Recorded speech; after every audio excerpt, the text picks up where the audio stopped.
सियासी नाबालगों के हाथों में अपनी जो सियासत है उसको गिरवी ना रखें। मरियम नवाज़ का और बिलावल भुट्टो का पाकिस्तान की सियासत का कोई तजुर्बा नहीं है। जो बड़ी लीडरशिप है इस पार्टी के अंदर, उनको पॉलिसी साजी अपने हाथों में लेनी चाहिए और पाकिस्तान के मुफाद में फ़ैसले करें। लॉन्ग मार्च कैंसिल करें। उसकी वजह यह है कि जिस तरह अभी इंफॉर्मेशन मिनिस्टर साहब ने आपके सामने रखा, हमारी खुशकिस्मती है कि कोविड के अंदर भी हमने अपनी मईशत को बचाया है। हम इसको आगे लेके जाना चाहते हैं। हमारे साथ बैठिए, बड़े रिफॉर्म्स के ऊपर बात करिए। हमारे साथ इलेक्टोरल रिफॉर्म्स के ऊपर सबसे पहले आप आएँ और हमारे साथ बैठें। हम अभी भी इलेक्शन जो है, हम चाहते हैं जो मुस्तकबिल के इलेक्शंस हैं उनको साफ शफाफ बनाते हैं।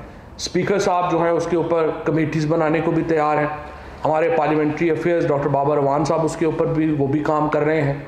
अली मोहम्मद साहब उसके ऊपर काम कर रहे हैं। सो हमारी लॉ मिनिस्ट्री, पार्लियामेंट्री डिवीज़न और स्पीकर सेक्रेटेरिएट सारी उसके ऊपर जो है वो बातचीत करने के लिए भी तैयार हैं, आगे बढ़ाने को भी मामला तैयार है।